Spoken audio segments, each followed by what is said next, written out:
aviation curious people. David Koehn with Destinations Aviation, and today we're going to talk about the top 5 questions we get asked about learning to fly.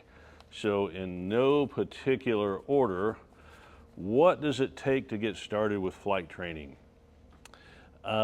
Surprisingly little. You can come in and go up on a discovery flight and sign up and start flight training, and just need to show up and have an appointment. Early on, we'll get your proof of citizenship and some other documentation, but there's very little barrier to getting started. You don't have to have a written test or a medical or student pilot certificate or any of that stuff. We handle all that stuff on the way as we go, and it's real easy to get started. You just show up. All right, second question, what do we have here? How long does it take? Wow. So how long does it take and how much does it cost are interrelated questions. How long does it take? The average is a working adult flying 2 to 3 times a week takes about 6 months. That's a good average. Some people take longer because they stretch it out longer, or they'll have more cross countries built in, things they need to do, places they need to go. And then we do have options where we can do it much quicker. We can do half days, we can do full days, we can do multiple full days in a row, which can make it go much quicker. I've seen it go in as little as 8 weeks to as much as a year and a half or 2 to get a private pilot certificate. But again, the average is 6 months flying 2 to 3 times a week. Now, the rest of that question is how much does it cost? A couple of things we can do to control the cost would be the fastest, funnest, cheapest way to learn to fly is relatively quickly, as fast as you can absorb and retain the information. If you fly once a week, you're going to be forgetting a lot of things, but if you fly more often, you'll be repeating things and you'll be remembering them better, easier. The biggest driver, obviously, is the cost of the aircraft. The more expensive the airplane you fly, the more it's going to cost. So I hate to give an answer on a video because things change over time. Right now, I would say anywhere $15,000 to $45,000, depending on the airplane we choose to fly and how long it takes you to do it.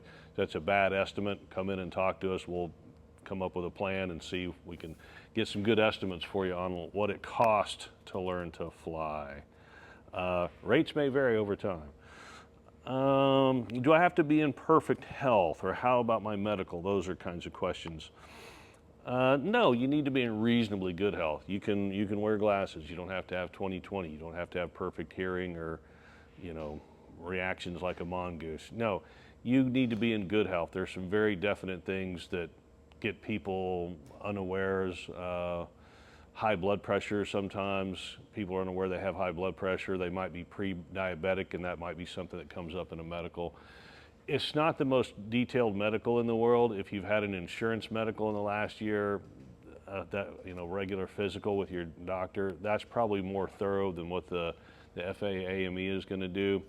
I've got another video that will be coming out where we interview one of the FAA AMEs to talk in detail about some of the situations they see, some of the problems or tricky spots. So look for that.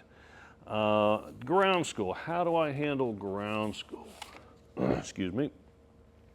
The most common way people do ground school, and I'll put that in quotes and explain it, the most common way people study for the written test is to get a commercially available written test prep, ASA, Gleim, King, Sporties, one of those. Study at home, read the material, watch a video, take some sample test questions and see if they make sense to you.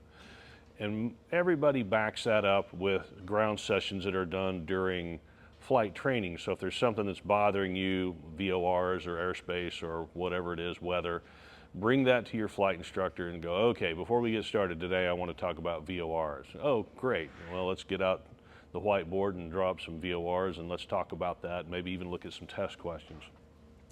So that's the most common way it works. So when we say ground school, the FAA needs you to pass a written test, and then you have to pass a practical test or a check ride, and then you just want to know stuff. You want to know the things you need to know to be happy and safe flying around. So all of that is what we try to cover while we go through training. So with our syllabus, in the one-on-one training that we do. We get you that ground school. Part of it's for the written, part of it's for the check ride, and part of it is just for your general knowledge and safety. So some combination of self-study and reading and working one-on-one with your instructors, how we do all of that. Those are the most common questions we have for flight instruction at Destinations.